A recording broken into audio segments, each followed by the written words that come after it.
Bonjour à tous, bienvenue pour cette nouvelle Malte Academy. Bonjour à tous nos intervenants, il y a beaucoup de monde aujourd'hui. Aujourd'hui on a la chance d'accueillir donc Noémie et Tanguy qui sont freelance et également Orlan qui fait partie de l'équipe du Wagon qui est un partenaire de Malte.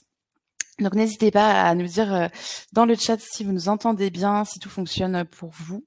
Ça m'en a tout l'air. Sachez que cette session est enregistrée, donc juste à la fin, vous aurez accès au replay. On enverra également par mail d'ici demain. Donc voilà, si jamais vous voulez revoir certaines parties, vous pourrez. Et en bas à droite de votre écran, donc là vous êtes sur le chat et juste à côté il y a l'onglet questions.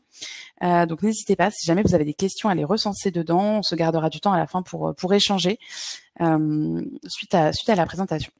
Donc l'idée aujourd'hui, c'était d'échanger sur la formation et sur comment développer de nouvelles compétences. Donc soit complètement changer de métier quand on est freelance, soit rajouter une nouvelle corde à son arc. Et donc c'est pour ça qu'on a aujourd'hui autour de la table toutes ces personnes qui vont pouvoir vous donner leur retour d'expérience. Et donc c'est aussi co-animé avec Le Wagon, qui est notre partenaire sur le sujet, puisqu'on a des formations qui vous sont proposées. Donc voilà, je vais laisser Orlan pouvoir vous en dire plus sur la question. On présentera ensuite rapidement Malte et Le Wagon, et ensuite on passera à la table ronde avec Noémie et Tanguy qui pourront nous partager leur retour d'expérience. Voilà. Bonjour tout le monde. Du coup, comme vous l'a dit Céline, aujourd'hui on est là pour parler des compétences et notamment des compétences tech. Vous avez sûrement vu une partie de ces articles sur les médias récemment. On entend beaucoup de choses sur la tech. Alors des fois, c'est une incroyable demande sur ce marché-là. Des fois, c'est un marché qui est en train de se casser la figure. Donc voilà, aujourd'hui, on s'est dit qu'on allait faire ce webinaire sur les compétences tech et les compétences tech les plus demandées pour pouvoir remettre un petit peu tout ça dans son contexte. Donc du coup rapidement sur Le Wagon et Malte. Du coup Malte vous connaissez pour la plupart. Donc on est une plateforme de freelance en Europe avec une communauté d'un peu plus de 500 000 freelance et consultants indépendants. Et un de nos rôles, c'est aussi de pouvoir vous accompagner dans votre quotidien et notamment sur ces sujets de formation. Donc c'est un peu l'objet de cette session d'aujourd'hui, de vous donner un peu les clés, savoir par où commencer, comment faire, parce que quand on est freelance, c'est pas toujours évident, rien que sur des questions de financement, d'organisation, etc. Donc le but c'est vraiment de pouvoir en discuter aujourd'hui. Et au niveau des compétences, on nous demande souvent quelles sont les compétences qui sont représentées sur Malte. Donc on a ce graphique qui est assez complet, vous pourrez voir, c'est très varié, mais qui donne justement une information sur les types de métiers qui sont représentés et comment sont divisées les compétences. Donc voilà, ça permet un peu de se donner une idée. Donc c'est vraiment très varié, on est vraiment multispécialiste, donc c'est beaucoup de tech et de data forcément. Et après, il y a certaines compétences qui peuvent se recouper, mais du coup, ça donne une bonne vision. Voilà pour Malte, mais vous connaissez déjà assez bien. Orlan, je te laisse présenter du coup le wagon avant qu'on passe à la table ronde. Ouais, au niveau du graphique, je ne sais pas s'il est possible de le retrouver ailleurs, Céline, parce que visiblement on voit pas trop les chiffres, mais je pourrais l'envoyer dans le chat. Je vais l'envoyer juste après. Du coup, concernant le wagon, c'est un centre de formation tech, du coup des formations en développement web, en data et en no-code, qui sont disponibles sous plusieurs formats, à temps plein en 9 semaines intensives ou à temps partiel. C'est aussi possible de le faire en ligne comme sur campus, en alternance. Il y a vraiment plusieurs choses qui sont possibles pour vous reconvertir ou simplement monter en compétences. Et on a déjà formé 22 000 personnes sur ces sujets-là. C'est des formations qui peuvent aussi être financées par plusieurs moyens et puis qui sont certifiantes. On est présent du coup dans plusieurs villes partout dans le monde. Du coup, on va commencer par faire une petite remise sur le secteur de la tech. Du coup, comme on en a parlé tout à l'heure, il y a eu pas mal de licenciements début 2023 dans le secteur de la tech et vous en avez sûrement entendu parler. En réalité, ça, on sait maintenant que c'est lié surtout à la crise économique et géopolitique en fait qu'il y a eu et au surrecrutement pendant le Covid parce qu'on a beaucoup recruté, mais c'est pas lié à l'IA qui est en train de tuer tous les métiers. Justement, elle en génère plus qu'elle n'en supprime. C'est des chiffres du World Economic Forum. puisqu'en fait, ça va transformer des nouveaux métiers, mais ça ne va pas les supprimer. L'idée, c'est surtout de modifier la nature du travail, d'enlever un petit peu toutes les tâches répétitives et de les automatiser. Mais les métiers de l'IA, du machine learning sont toujours en grande croissance. Et surtout, le point le plus important, c'est que pour répondre à cette demande, en fait, on a besoin de se former, d'avoir de nouvelles compétences tech. Et la durée de vie d'une compétence est maintenant très limitée, puisque ça dure à peu près 2 ans. Et puis après, elle est plus bonne, il faut continuer à se former, alors qu'avant, on avait des compétences qui duraient 30 ans. Une fois qu'on s'était formé à quelque chose, on était bon pour toute sa carrière. C'est plus vraiment le cas, d'où l'intérêt de ce webinaire. Merci. Alors, j'ai vu dans le chat qu'il y a des problèmes sur l'affichage dès que la table ronde commence et que je ne parle plus. Je m'occupe de mettre ça en plein écran. Et donc, du coup, toujours sur la formation et les freelances, chez Malte, on avait mené une étude qui s'appelait Freelancing in Europe, qui nous avait permis de constater qu'en fait, les freelances passent beaucoup de temps à se former, en moyenne 4 heures par semaine. Bon, alors pas de réponse obligatoire pour Noémie et Tanguy s'ils ne passent pas 4 heures par semaine. C'est pas grave, c'est vraiment une moyenne que nous on avait observée. C'est vrai que le fait d'avoir plusieurs compétences, ça donne forcément un profil qui soit plus attractif face à vos clients, parce que c'est évidemment toujours l'objectif. On a un baromètre en fait nous chez Malte qui a été fait justement parce que ça peut avoir un impact sur le TJM. Donc ça, je vous le partagerai dans le chat, et ça peut être bien justement pour se jauger par rapport à vos confrères. Ça peut être bien, et évidemment la formation, ça peut être une solution pour augmenter son TJM. Donc voilà, c'est un peu aussi l'objet de notre échange d'aujourd'hui. Et donc on va maintenant pouvoir passer à nos deux freelances, donc Noémie et Tanguy. Merci encore d'être là pour échanger avec nous. Si on les a sollicités, c'est parce qu'ils sont freelance et qu'ils ont eu recours à la formation et sur des points, des pratiques un peu différentes. Donc c'est bien si ça permet d'avoir une variété. Du coup, je vais vous laisser vous présenter. Noémie, je te laisse démarrer et je me mets en mute. Bonjour à tous, merci pour cette intro. Je m'appelle Noémie Pierrard, je suis développeur web en freelance depuis 3 ans suite à une reconversion. Je crée des applis web, j'ai des missions qui sont à la fois du front-end et du back-end. Je fais principalement du Ruby on Rails et du no-code avec Webflow. C'est à moi. Hello tout le monde, donc moi c'est Tanguy, je suis dans du product management, ça fait un peu plus de 10 ans que je bosse, j'ai commencé par du consulting, j'ai enchaîné par de la data, et maintenant ça fait un peu plus de 6 ans que je suis en produit. Il y a quelques mois maintenant, début septembre, j'ai commencé à faire du freelance, toujours en product management. Et voilà, et j'ai pu commencer une petite mission là en octobre, sympa pour de la stratégie et de la delivery en product. Voilà. Merci. Et donc, comme vous le disiez, vous avez un parcours assez varié. Est-ce que vous pouvez revenir justement sur les formations, donc celle qui vous a permis justement de switcher, quelle était la formation, comment ça s'est déroulé, etc. Noémie, je te laisse démarrer. Moi, ma formation initiale, c'était une école de commerce. J'ai fait le SCP à Paris. Et ensuite, j'ai travaillé pendant 10 ans, principalement dans des postes de conseil dans le secteur public. Mon dernier job, je travaillais à la métropole de Bordeaux sur la digitalisation des services publics. J'avais des rôles de coordination de projet. Donc, j'étais en lien avec des sujets numériques, mais pas du tout dans le dur des sujets numériques moi-même. J'étais plutôt sur les sujets d'organisation, de finance.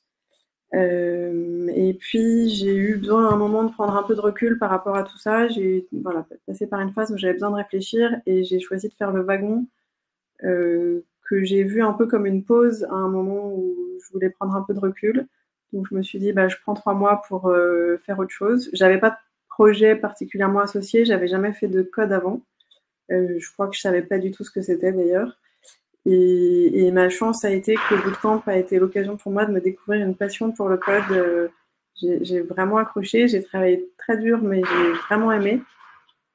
Et donc en sortant, c'était pas c'était pas mon projet initial, mais je me suis vue tenter l'aventure du freelance. En tout cas, je me suis donné une petite période pour essayer et voir ce que ça donnait. Et ça a bien marché, donc je regrette pas du tout aujourd'hui cette formation avec le wagon. De mon côté, donc moi je suis ingénieur de formation à la base, avec une spécialisation génie civil et démantèlement nucléaire, donc rien à voir avec ce que je fais aujourd'hui. Mais en fait, j'ai commencé à bosser en consulting en cybersécurité. Donc j'ai un petit peu appris tout ce qui est IT et data dans ce premier job. Et ensuite, petit à petit, je me suis retrouvé à faire du product management. Et lors de ma dernière expérience qui a duré 4 ans et demi chez Jelly Smack, j'ai pu évoluer au sein de l'entreprise et là, il y a quelques mois, j'ai pris une rupture conventionnelle collective, ce qui m'a permis en fait d'avoir quelques mois de transition de manière sécurisée en termes de salaire, etc. Et c'est là où justement j'ai fait aussi appel au wagon. J'ai fait une formation de Growth and Automation et en gros, c'était un moyen pour moi d'affirmer sur le marché que c'était des choses que je maîtrisais, sachant que j'en faisais déjà en off de mon côté. Je faisais pas mal de no-code, un peu de low-code. Et c'était un moyen un peu de certifier ces connaissances que j'ai et ces skills que j'ai pour les crédibiliser auprès de potentiels clients. Et en fait, c'est comme ça que je vois pas mal la formation également et tout ce qui est certification. C'est que pour moi, c'est un moyen d'affirmer et de crédibiliser mon profil et les services que je rends à mes clients. Voilà. Ok, très clair. Merci à vous deux. Donc, on voit que c'est vraiment deux contextes différents. Donc, pour une part, Noémie, vraiment changement de métier. Pour Tanguy, plutôt avoir une nouvelle corde à son arc. Donc, ça, c'était la grosse formation, si on peut dire, de changement. Est-ce que aujourd'hui, vous faites aussi des formations plutôt continues au quotidien? Tout à l'heure, je parlais de 4 heures par semaine en moyenne, qui n'est évidemment, si vous me dites que vous faites pas 4 heures, c'est pas grave. Mais voilà, plutôt sur la partie continue, comment vous faites aujourd'hui? Est-ce que vous le faites? Et enfin voilà, vous pouvez nous en dire plus là-dessus.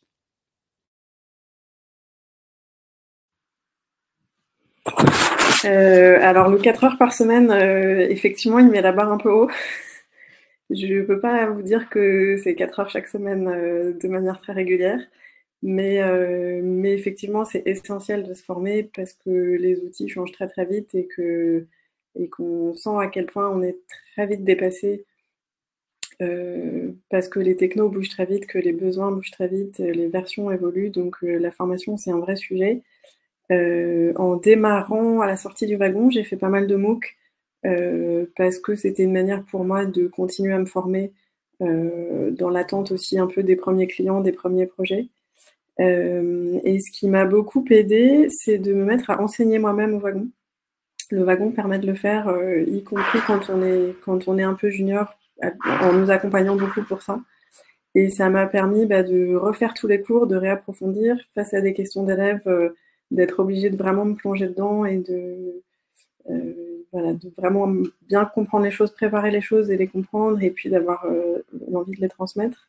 Et surtout, et c'est presque ça qui m'a le plus aidé, c'est de garder le lien avec une communauté de développeurs.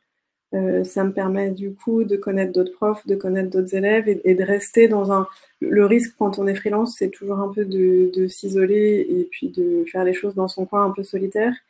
Et justement, je trouve que le wagon ou Malte permettent de créer tous ces réseaux d'entraide qui sont de l'entraide, alors bien sûr de l'aide technique parce que de temps en temps on est coincé et donc là il y a toute une communauté assez solidaire qui permet de résoudre des problèmes, mais aussi plus largement d'échanger sur des sujets, comment tu fais ton devis, comment tu fais tes factures, comment tu gères un client casse-pied qui change 50 fois d'avis.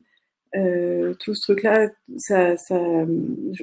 qui est un aspect essentiel de la vie de freelance, c'est des choses précieuses et donc c'est beaucoup par des contacts et des amitiés qui se nouent et qui sont vraiment importantes. Enfin, il faut se recréer une petite communauté de collègues.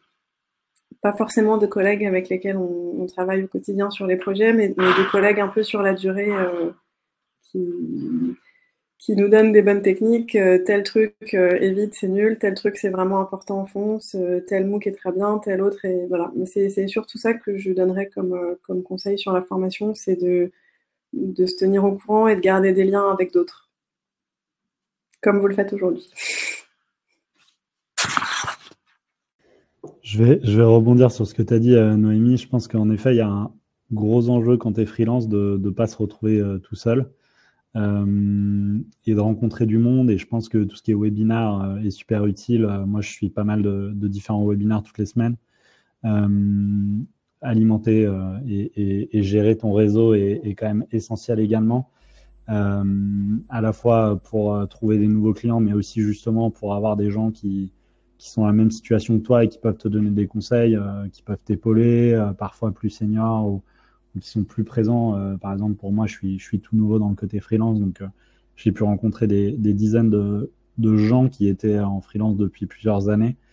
Et ça m'a beaucoup aidé justement sur ok, c'est quel type de service je veux rendre, comment je veux m'y prendre, est-ce que je veux faire du temps plein, est-ce que je veux faire des mini-missions plutôt à temps partiel, comment aiguiller tout ça. Et donc, je pense que vraiment le réseau et le fait de s'entourer de monde avec qui tu peux régulièrement discuter, c'est essentiel parce que sinon, en effet, tu es un peu solo dans ta bulle et à la rigueur avec tes clients, mais ça s'arrête là. Pour revenir un peu sur ce qui est posé comme question dans le slide, moi, concrètement, en ce moment, je suis à temps plein dans une toute petite startup.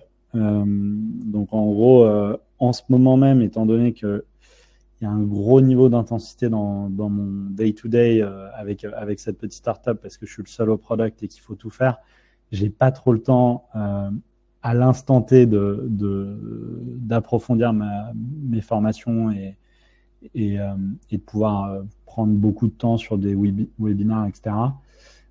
Par contre, entre cette mission-là et l'arrêt de mon job en CDI, j'ai pu avoir quelques semaines où j'ai vraiment pu donc faire une formation au wagon. J'ai aussi fait une formation certifiante de Scrum, juste pour une fois de plus valider un peu des skills et des compétences que j'ai déjà et pour pouvoir présenter ça à des clients pour les rassurer.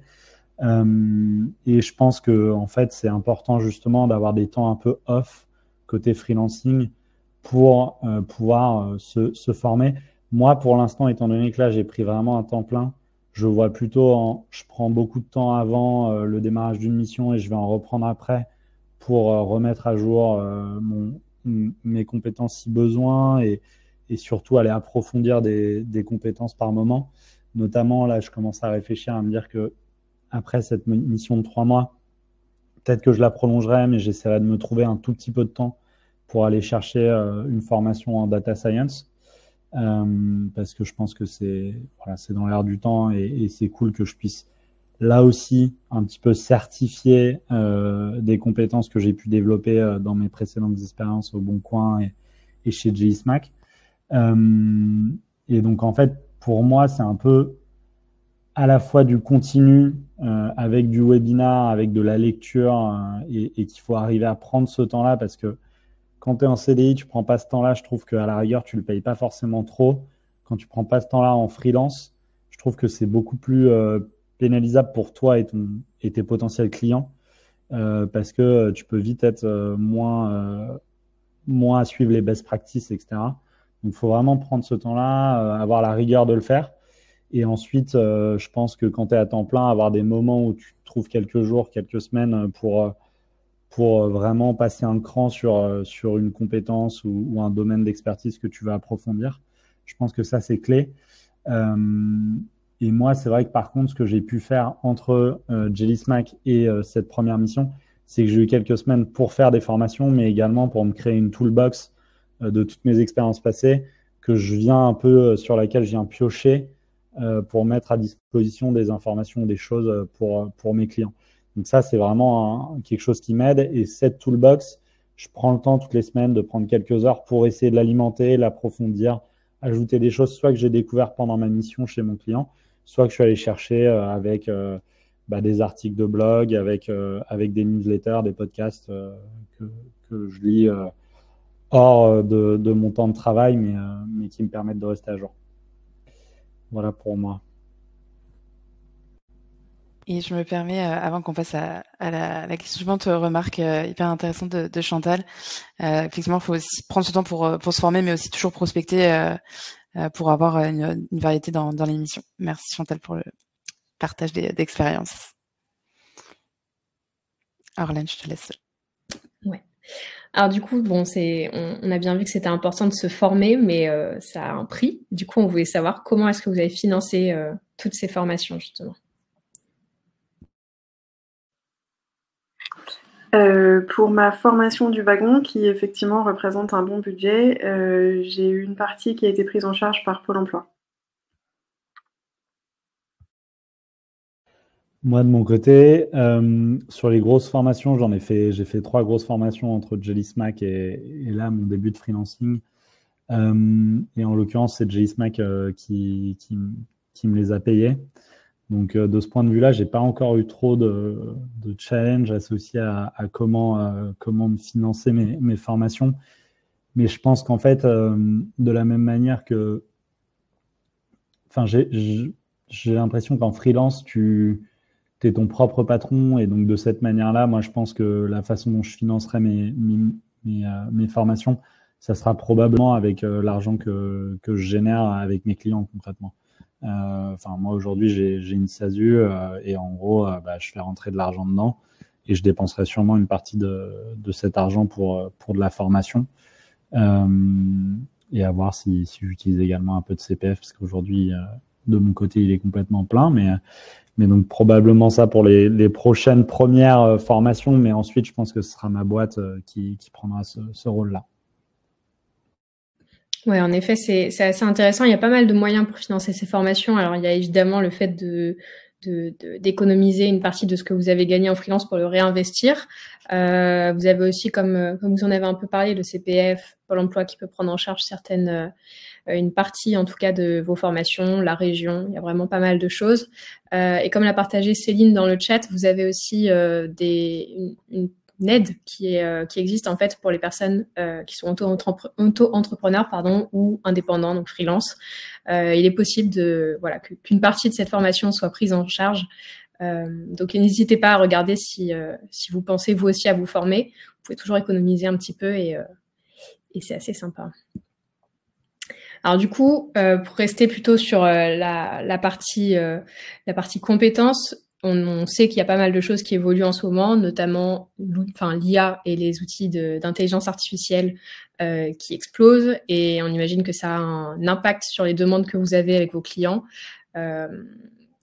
Quel changement, du coup, vous avez vu, vous, sur votre activité? Est-ce que ça vous demande de vous former à ces outils-là? Est-ce que vous avez un TJM, un taux journalier, du coup, différent grâce à vos formations sur des outils un petit peu qui sont plus...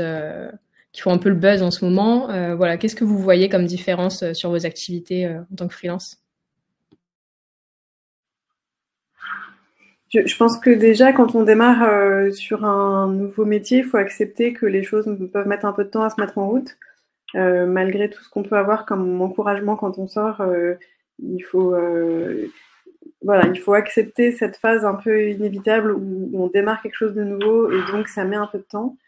Et pour les premières missions, je pense qu'il faut vraiment... moi, aujourd'hui, si je témoigne de mon expérience, aujourd'hui, j'ai vraiment beaucoup de trafic entrant qui arrive par Malte. La plupart de mes clients viennent aujourd'hui de Malte. Clients récurrents un peu réguliers et puis clients plus nouveaux qui me contactent pour des choses qui commencent. Mais c'est pas venu tout seul, et les premières missions, je pense que c'est vraiment, il faut aller les chercher, et le fait de s'inscrire sur une plateforme au démarrage pour se distinguer des autres, ça suffit peu. C'est le bouche à oreille, c'est la prospection, c'est le réseau. Je pense que les 2-3 premières, il faut vraiment faire un effort pour amorcer la machine et ne pas hésiter. En tout cas, moi, c'est le conseil qu'on m'avait donné et il a vraiment marché, à trouver des missions par moi-même, les ramener sur Malte, même si c'est un peu fictif, mais Malte permet de le faire. Et ensuite, on lance le truc et c'est là que ça fonctionne. Donc ça peut être des missions pour les proches si ça s'y prête, ça peut être parfois des missions bénévoles. Il y a beaucoup dans le digital, il y a beaucoup d'associations qui recherchent des coups de main pour monter des choses, pour faire évoluer des projets existants. C'est un peu ce que j'avais fait. Et ça permet comme ça de lancer la machine. Et puis ensuite, une fois que ça roule, enfin là en tout cas dans mon cas particulier, je vois vraiment une très grande différence. J'ai presque plus grand chose à faire pour aller chercher de nouveaux clients. Mon défi est plutôt de répondre aux devis et d'essayer de trouver des clients qualifiés, mais voilà, c'est ça qu'il faut bien avoir en tête quand on commence. Pour moi, ce que permettent de nouvelles compétences, c'est surtout la question du TJM. Je la mets un peu de côté parce qu'il est un peu fictif. Je travaille au forfait, donc le chiffre jour, il faut l'annoncer, mais j'en fais pas un critère premier.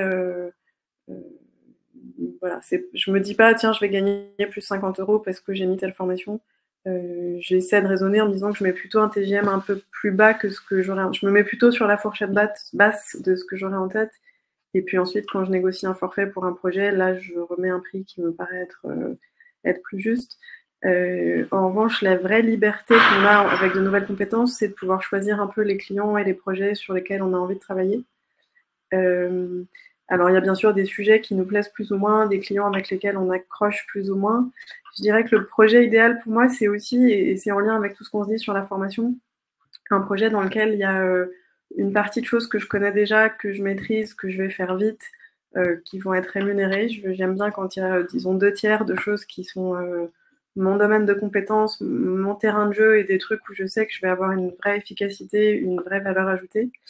Mais j'aime bien aussi avoir un autre bon tiers, idéalement, de choses que je connais pas, qui vont être nouvelles pour moi, que je vais apprendre. Je fais mon devis en me disant, je pense que c'est jouable, et puis on verra. Et c'est là, en fait, que je me forme le plus. C'est en acceptant des projets avec une partie de quelque chose qui est nouveau pour moi au plan technique. Et c'est là que j'apprends. C'est là que j'apprends le plus. Et c'est ça aussi qui fait que c'est intéressant et que c'est pas répétitif. Voilà, c'est mon parcours. Mais si vous avez plus de questions, je serais ravie d'en dire un peu plus. Moi, de mon côté, je suis tout nouveau dans le game du freelance, donc j'ai pas forcément vu des changements s'opérer et quoi que ce soit associé à ça. Pour autant, je pense que de mon côté, en tout cas, pareil, j'ai pas trop d'approche au TJM. Je pense qu'il y a une vraie notion de feeling pour la mission et d'être capable d'estimer l'opportunité que représente chacune des missions, que ça soit une opportunité d'apprentissage, que ce soit une opportunité d'une collaboration peut-être plus récurrente après un premier service rendu dans l'entreprise.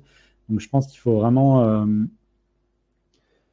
un petit peu estimer par soi-même l'intérêt de chaque mission et faire ses choix en fonction de ça. Et en fait, en fonction de ça, pour moi, quand je sais que cette mission, je la veux absolument parce qu'elle va m'apporter une nouvelle compétence, elle va m'apporter une référence intéressante, elle va m'apporter, j'en sais rien, un feeling et un quotidien génial, peut-être que je vais réduire un petit peu, en gros, mon prix parce qu'en fait, je veux pas juste passer à côté de cette opportunité-là.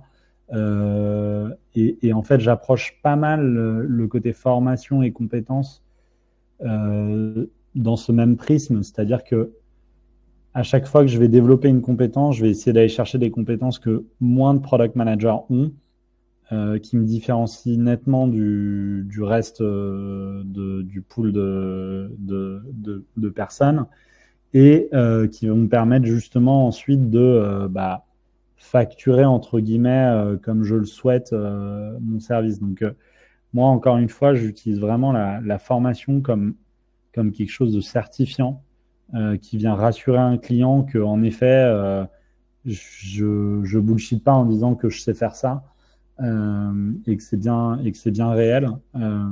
Et c'est pas un moyen pour monter mon TJM, mais c'est plus un moyen d'obtenir des missions ou de me différencier de la masse. On est nombreux en freelance, on est nombreux en freelance product également.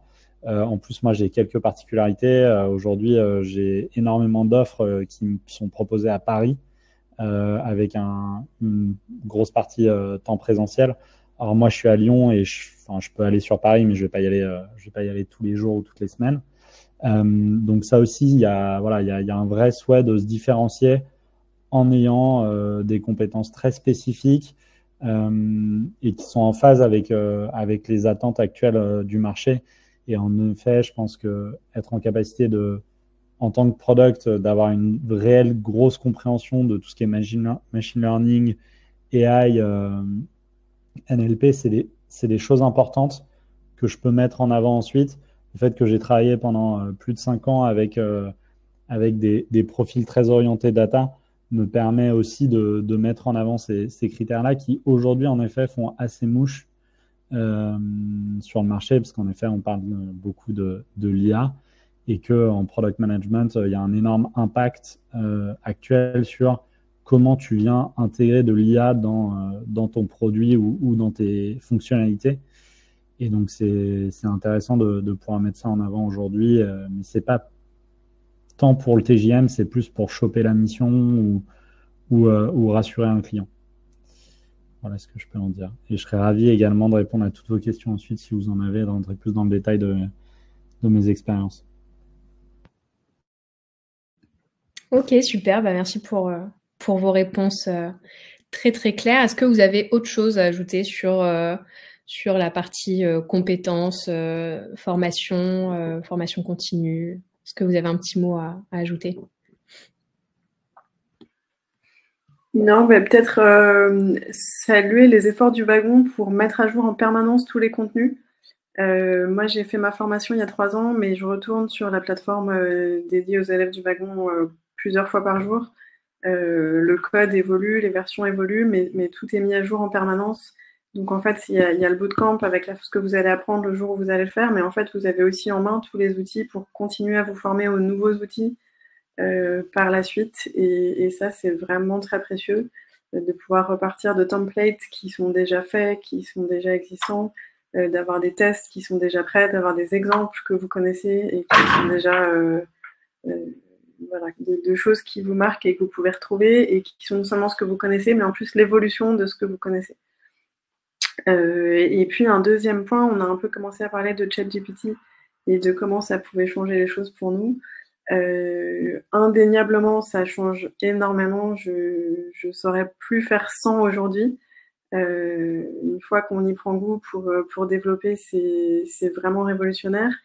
Et en même temps, je vois aussi les limites, notamment les limites sur la formation et l'acquisition de compétences, où même si l'outil peut faire énormément de choses que nous, on mettrait un temps infini à faire, il y a le risque un peu de devenir paresseux, dans le sens où on lui pose une question, il nous répond, on fait plus trop vraiment l'effort de lire la réponse, on la colle, parce que c'est hyper pratique et parce que dans beaucoup de cas, c'est la bonne réponse. Mais il y a quand même aussi vraiment des cas où la réponse n'est pas la bonne.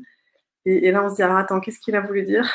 Et puis on repart en arrière et on se rend compte qu'on a perdu un peu cette curiosité, cette démarche active de chercher par nous-mêmes et puis d'essayer de comprendre et de décortiquer la solution qu'il nous propose. Donc bien sûr que c'est fabuleux parce que c'est du tout cuit et que ça simplifie beaucoup de choses, mais dans le code et peut-être dans beaucoup de sujets aussi, j'aurais une grosse vigilance pour dire il faut continuer à questionner et c'est pas parce qu'il propose des réponses que notre rôle s'arrête. Et c'est pour ça que je suis très confiante aussi sur l'avenir du métier de développeur. Je pense pas du tout qu'il sera éradiqué pour le moment par ChatGPT parce qu'on a besoin de garder ce recul, garder cette distance et ça, voilà, il n'y a pas de solution parfaite. Donc je dirais qu'il faut accepter de l'utiliser. Enfin, il faut l'utiliser bien sûr, mais ne pas faire que ça parce que sinon à court terme on est très vite bloqué. Une fois passé l'enthousiasme premier que j'ai complètement, c'est important de rester, de pas devenir passif face à des réponses toutes cuites. De mon côté, moi, ce que je pourrais vous dire, c'est mon expérience donc qui est toute récente et toute petite pour l'instant sur la partie freelance, mais c'est peut-être quand même de pas trop regarder ce qui se dit sur LinkedIn, sur ce que c'est que le freelance et à quel point, moi j'ai l'impression en tout cas que dans mon feed, beaucoup de gens valorisent le freelance en expliquant que c'est l'Eldorado et qu'on gagne beaucoup mieux sa vie en travaillant moins, etc. Moi, pour l'instant, mon expérience, elle consiste quand même à dire qu'il y a un monstre travail à fournir de démarchage, il y a une grosse partie administrative, il y a un gros enjeu également de savoir là où on est vraiment bon et comment on peut le packager d'un point de vue marketing à des entreprises et comment on est sûr d'aller apporter de la valeur à une entreprise une fois qu'on signe un client pour justement que ça soit une collaboration et que le client puisse soit te référer à d'autres entreprises, soit souhaite retravailler avec toi dans l'avenir. Et donc ça, c'est super important. Et je pense que, en tout cas, dans mon feed LinkedIn, par exemple, je vois beaucoup de gens qui, je sais pas, qui valorisent énormément le freelance, qui disent que c'est génial. Je pense que c'est très cool. Moi, aujourd'hui, je l'apprécie beaucoup. Mais aujourd'hui, j'ai quand même mis, bon, ça n'a pas pris tant de temps que ça, mais j'ai mis 1 mois et demi à trouver un premier client. Je l'ai trouvé parce que je pense que j'ai un gros réseau. Ça s'est passé intégralement aujourd'hui sur LinkedIn. Et Malte a l'air d'être une très très belle plateforme. Moi, je suis dessus également. Mais aujourd'hui, étant donné que j'ai pas encore beaucoup eu de missions sur Malte, c'est plus difficile d'avoir son profil très visible et de générer des missions via Malte. Donc, c'était peut-être un petit mot de warning de ne pas croire que quitter un job en CDD ou CDI et partir en freelance, ça se fait en un claquement de doigts et en se mettant sur une plateforme, on trouve 12 clients annuels qui veulent bosser avec nous à des prix très élevés. Et le dernier petit point également, c'est moi, j'ai fait un choix de monter mon entreprise et ça veut quand même dire qu'il faut savoir avoir un tarif assez haut pour pouvoir générer un salaire qui représente celui qu'on pouvait peut-être avoir en CDI. Parce qu'on a énormément de charges et de pertes associées à le fait d'avoir une entreprise. Donc ça aussi, il faut faire attention, même si je crois que c'est un peu moins le cas quand tu es auto-entrepreneur, en tout cas au démarrage. Mais c'est peut-être juste un petit warning pour ceux qui ne le sauraient pas. C'est allez-y mollo, vous lancez pas en vous disant que ça va être facile parce qu'il y a du taf. Et je pense que par contre, la partie compétence est clé. C'est-à-dire que je me lancerai jamais en freelance sans être certain que mon profil et mes compétences sont très recherchés et attendus par un gros volume d'entreprises ou de potentiels clients. Ça, je pense que c'est clé et c'est aussi pour ça que moi, je continue à me former parce que je pense vraiment que c'est toujours un moyen de rester en avance sur la majorité d'autres profils et donc de récupérer des missions sans trop galérer non plus. Voilà pour moi. Merci pour ce point, Tanguy. Juste, je rebondis là-dessus pour dire que, bon, comme on l'a dit, il y a tout ce qui est, on va dire, hard skills, donc les compétences vraiment techniques que vous allez pouvoir mettre sur votre profil, mais il y a aussi tout ce qui est plutôt soft skills, comment se vendre et comment trouver ses clients. Et ça, il me semble que Malte vous donne pas mal de ressources là-dessus aussi. Et pas que, vous pouvez en trouver vraiment à plein d'endroits différents. Et c'est aussi ce qui fait partie finalement de la formation en tant que freelance. Donc, merci pour vos partages. Et Céline, je ne sais pas si tu voulais prendre la parole par rapport aux questions ou pas. Oui, tout à fait. Merci, Orlan. Effectivement, je suis tout à fait d'accord avec Tanguy. Je pense que le freelancing, c'est forcément super. Je viens de Malte, je ne vais pas dire le contraire. Mais effectivement, je pense qu'il faut aussi multiplier les canaux. Ça va être LinkedIn, le réseau, Malte, évidemment. Et c'est vrai que au début, il faut vraiment bien optimiser son profil, etc., pour que ça soit vraiment un cercle vertueux, comme le disait Noémie.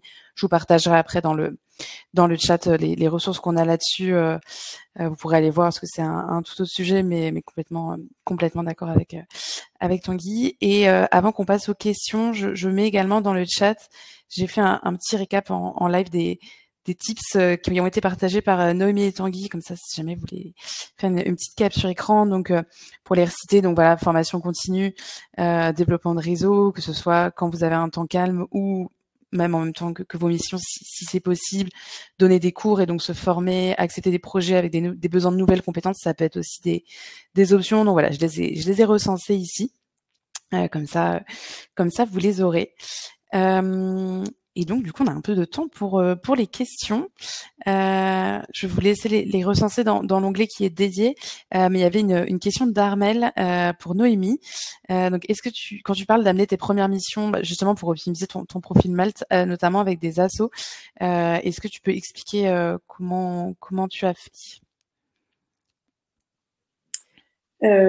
Alors, amener ces missions via Malte, en fait, si vous avez un client qui est un proche qui vous propose une vraie rémunération, éventuellement une rémunération plus faible que si c'était un professionnel qui contactait par ailleurs, vous avez la possibilité de lui faire un devis via Malte et un paiement via Malte. La commission est bien plus réduite.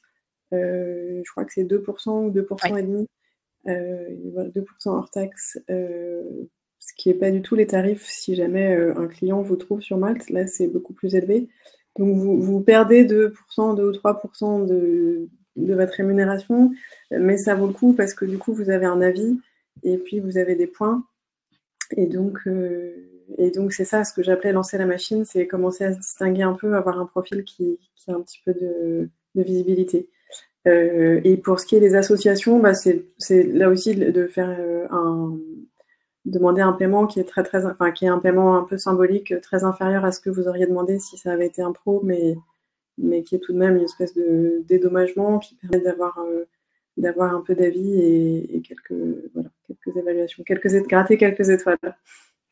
Et pour compléter là-dessus, peut-être pour le fonctionnement de Malte, effectivement, ça fonctionne avec un algorithme.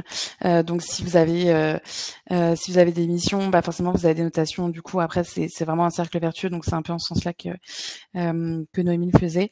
Et effectivement, il y avait une question sur les frais dans le chat. C'est un pourcentage en fonction du devis. Donc voilà, si vous ne travaillez pas via Malte, il n'y a aucun frais qui sont prélevés. Et si par contre il y a une mission, dans ce cas-là, il y a des frais.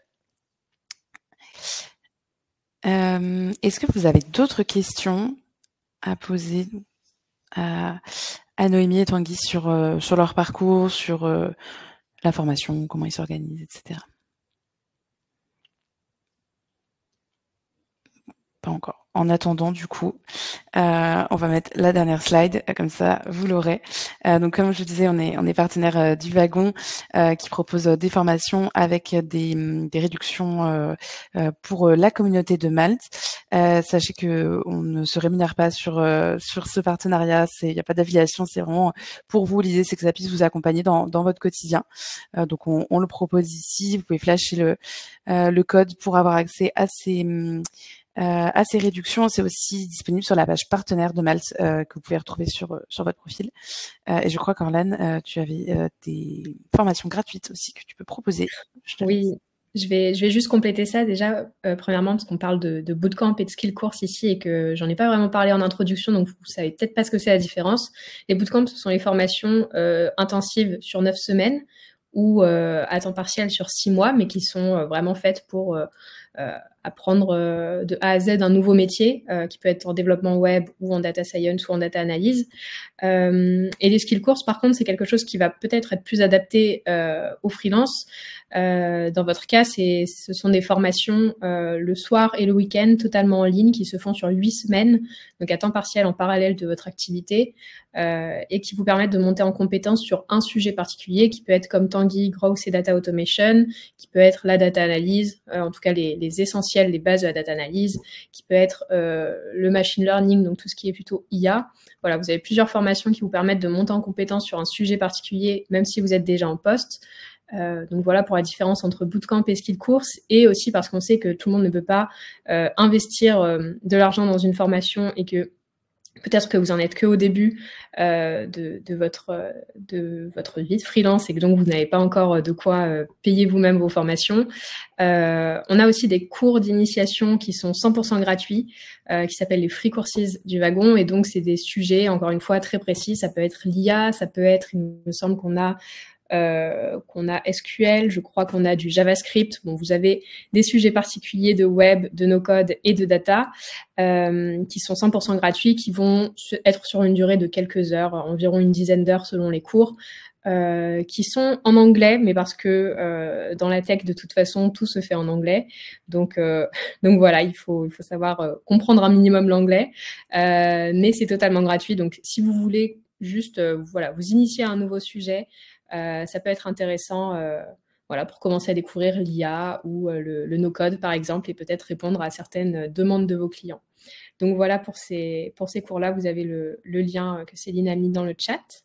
Et du coup, je crois qu'il y a des questions qui se sont ajoutées, donc je vais vous laisser y répondre.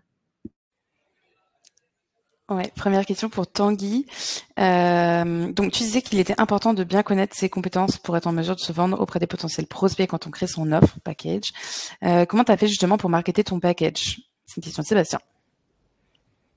Ouh là là là là. Très bonne question, Sébastien. La première chose, c'est vraiment savoir là où tu apportes le plus de valeur. Donc ça, c'est via tes expériences passées et via ce que tu peux, enfin ce que tu constates en entreprise, ce que tu apportes aux gens autour de toi, ce que tu apportes à tes équipes, ce que tu apportes à l'entreprise. Et donc ça, c'est vraiment le comprendre, prendre du temps. Tu vois, moi, je me suis mis plusieurs heures sur ça, vraiment juste noter c'est quoi mes qualités, mes skills, qu'est-ce que j'apporte dans une entreprise, qu'est-ce que j'ai vu que j'ai pu apporter au Bon Coin, qu'est-ce que j'ai apporté chez JSmack. Et donc ça, tu te notes vraiment tout ça sur un papier un peu en mode, enfin voilà, tu prends des notes. Et ensuite, c'est essayer de créer un discours commercial autour de ces apports en valeur que tu es capable de réaliser en entreprise. Et donc, c'est vraiment d'avoir un discours un peu cohérent. J'ai pas vraiment suivi de méthodo spécifique, donc je peux pas te donner quoi que ce soit en direct. Après, tu peux me contacter si tu veux sur LinkedIn et on pourra passer plus de temps ensemble et je pourrais même te montrer la gueule de mon deck d'offres que j'envoie à mes clients. Et ce que j'ai fait quand même sur, par exemple, toute la partie pricing, c'est que j'ai beaucoup utilisé justement Malt, qui est très bien fait là-dessus, qui est en capacité de te montrer un petit peu combien se vendent les profils autour de toi, etc. Et moi, en fait, j'ai packagé mes offres sous forme de potentielles missions en disant je peux vous accompagner tant de temps pour faire ça, je peux vous accompagner tant de temps pour faire ça. Et c'est comme ça que je m'y suis pris. En regardant également ce qui était pas mal recherché dans les entreprises et en définissant ma cible de prospects. Donc moi aujourd'hui, par exemple, tu vois, je vise des petites et moyennes entreprises plutôt type start-up pour les accompagner sur leurs produits, que ça soit la culture ou la partie discovery et delivery, quoi. Si je parle chinois, t'hésites pas, tu m'envoies un petit message LinkedIn et je rentrerai plus dans le détail si besoin. Mais pas de méthodo spécifique, malheureusement, que je peux te partager comme ça. Mais par contre, je pourrais te parler plus en détail de comment je m'y suis pris vraiment step by step, quoi. Voilà. Très bien, merci Tanguy. Et on a une autre question qui, je pense, s'adresse plus à Noémie, puisque ça parle de reconversion. Est-ce que pour toi, le soutien des proches, financier, mais aussi motivation affective, a eu un impact dans ta reconversion? Oui, complètement. Chaque situation est différente, donc voilà, chacun a son histoire, mais effectivement, une reconversion, c'est un gros morceau et ça remet en question l'équilibre financier, l'équilibre de l'organisation, de la répartition des rôles au sein du foyer. Donc bien sûr qu'il faut que ça puisse s'inscrire dans un projet global et que ça colle, qu'il y a beaucoup de contraintes, qu'il y a aussi beaucoup d'avantages. Donc à chacun de peser les pour et les contre. Moi, je suis maman de 2 enfants petits et donc cette vie de freelance, pour moi, là, elle est très précieuse parce qu'elle me permet d'avoir cette souplesse dans mon organisation que je ne pouvais pas avoir dans le salariat. Mais il y a aussi la contrainte de, du coup, devoir travailler très tard quand on a pris des engagements et et qu'il faut les tenir. Donc, oui, il faut être bien entouré, il faut poser les choses et au plan financier, il faut pouvoir s'assurer aussi d'avoir un peu de temps pour que ça démarre, si ça met un peu de temps à démarrer, et puis ensuite accepter qu'il y ait des creux parfois, des pics et des creux dans la vie de freelance qu'on ne connaît pas quand on est salarié. Notamment un truc tout bête, mais les congés. Moi, quand on a des congés payés en tant que salarié, on se rend pas compte de ce que ça veut dire. Ça veut dire qu'on ne travaille pas et qu'on est payé. Là, là, je travaille pas en août et je suis pas payée en août. Donc, ça fait partie des choses à prendre en compte quand on prend une décision de cet ordre-là. Pensez à votre mois d'août. Mais je pense qu'il y a de très belles choses aussi qui peuvent se passer si la reconversion fonctionne bien. Et moi, je peux peut-être ajouter, même si c'est pas une reconversion, mais je pense qu'en effet, c'est essentiel dans son pricing de se dire, en fait, tu bosses pas à plein temps comme tu faisais dans un CDI où, en gros, tu es là à l'année et tu as des jours de congé en rab et tu te débrouilles pour les poser quand tu veux. Moi, par exemple, alors, moi, j'ai fait mon business plan, etc. Mais par exemple, je me dis que l'idée, c'est d'avoir, en gros, 9 mois travaillé dans une année environ. Et je price en fait mon offre en fonction de ça pour que ça me paye sur les 12 mois. Donc en gros, c'est vraiment une façon de faire. Après, il y a un milliard de façons de faire différents. Mais c'est juste que, en effet, de ce point de vue-là, c'est clé. Et le deuxième point peut-être que je peux préciser aussi, c'est moi, j'étais en CDI, j'ai fait toute ma carrière en CDI, 10 ans de carrière pour l'instant en CDI. Là, je viens de changer. C'est un choix qui est... Enfin, c'est un peu une nouvelle aventure et c'est quelque chose que... Enfin, moi, voilà, j'ai une compagne. C'est quelque chose avec qui, qui se discute et qui se prend un peu à deux comme décision, je trouve. Parce qu'en fait, ça a quand même pas mal d'impact sur potentiellement la finance directement si tu n'arrives pas à percer tout de suite. Et que en effet c'est vraiment en dents de scie et donc moi le seul conseil que je vous donnerais et que beaucoup de freelances expérimentés m'ont donné, c'est ne te vends jamais trop peu cher parce qu'en gros, même pour une première mission, parce qu'en gros ça a des gros impacts pour toi. Tu vas pas faire 12 mois par an plein. Donc, si tu te vends en plus pas très cher, tu vas pas y arriver, quoi. Et tu te fais, en fonction de ton statut d'entreprise, tu te fais bouffer un gros pourcentage, hein. Donc ça aussi, il faut pas le négliger. Mais c'est super important parce que ensuite, ça impacte ta vie perso si t'as pas calibré ça correctement. Et donc, ouais, ça, il y a un beau warning à avoir en tête. Et moi, c'est pas mal de freelances expérimentés qui m'ont dit ça. Ils m'ont dit tu descends pas en dessous d'un certain seuil que tu t'es fixé, tu présentes ton seuil que tu souhaites atteindre et tu sais que tu as ce jeu-là sur lequel tu peux osciller si tu le souhaites. Mais par contre, tu descends jamais en dessous d'un certain seuil parce que sinon c'est les galères qui commencent à prendre parce que tu es obligé de bosser 12 mois par an, 0 vacances, pas de formation. Enfin, c'est pas possible, quoi. Faut garder un bon équilibre quand même et là-dessus, il faut être rigoureux. Voilà. Tout à fait aligné et je rebondis là-dessus parce que c'est vrai que quand on se lance, c'est toujours un peu tentant de se dire tiens, je vais baisser mes prix pour attirer mes premiers clients. Et je pense que comme tu disais, Tanguy, c'est très bien d'être un peu de cet entre-deux, de se garder un petit peu de marge, mais pas s'évaluer. L'idée, c'est aussi que vous puissiez, enfin, si vous faites le choix d'être freelance, c'est aussi pour avoir une flexibilité, mais aussi choisir sur quel projet vous travaillez et pour quel prix. Il faut vraiment être aligné avec ça.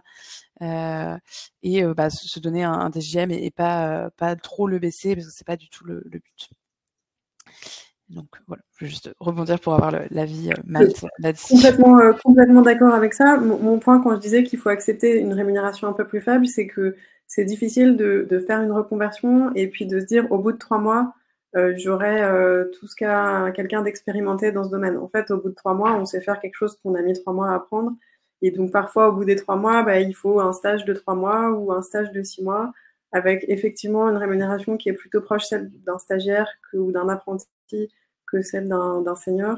Et quand on fait une reconversion, c'est parfois qu'on est un peu avancé en âge, mais je trouve que c'est une étape nécessaire qui peut être très courte, mais de se dire, en fait, je me donne encore 3 mois pour faire quelque chose qui est de la continuité de mon apprentissage et donc je le valorise comme tel. Et puis ensuite, je passe la marche d'après. Je pense que ça aide et que ça permet d'éviter de se bloquer. En fait, j'ai en tête aussi quelques exemples de développeurs qui sont déçus à la sortie parce qu'ils pensaient qu'aussitôt ils auraient une REM en sortant des 3 mois qui serait celle de quelqu'un de très senior et malheureusement ils déchantent un peu. Je pense que quand la formation est très courte, en fait, il faut accepter l'idée que le temps de formation, il peut durer un petit peu plus. Ça peut être peut-être une année. Voilà, ça peut être. Et après, évidemment, il ne faut pas se dévaloriser, il faut pas se sous-pricer, il ne faut pas sous-estimer le temps qu'on va passer à faire les choses et qui est toujours plus élevé que ce qu'on a imaginé au départ, parce qu'il y a toujours enfin, on imagine les solutions, mais on n'imagine pas les problèmes qu'on rencontre au fur et à mesure. Donc, bien sûr qu'il faut de la marge et bien sûr qu'il faut valoriser son travail. Oui, effectivement, du coup, complètement d'accord avec ça. Et oui, ne pas s'évaluer, mais effectivement, avoir un TGM qui finalement soit adapté à son profil. Donc évidemment, si on est en conversion, qu'on est junior finalement sur le poste, avoir un TGM équivalent, et ensuite, pareil, quand on est senior, savoir le remonter. Donc oui, tout à fait. Alors je ne sais pas s'il reste des questions. Je vois. Du coup, parfait. On a une question qui vient d'arriver. Il nous reste 3 minutes. Donc, comment trouver la motivation pour apprendre de nouvelles compétences régulièrement, sachant qu'on ne peut pas tout aimer non plus? Je sais pas, entre Noémie et Tanguy qui a envie de prendre la parole. Je veux bien moi, je pense qu'il y a un énorme enjeu qui est de faire ce qu'on aime. Et c'est surtout pas faire de la formation pour faire de la formation.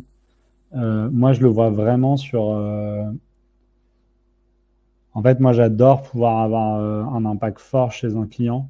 J'adore pouvoir les accompagner et qu'ils se disent que j'ai vraiment aidé à améliorer là où ils en sont.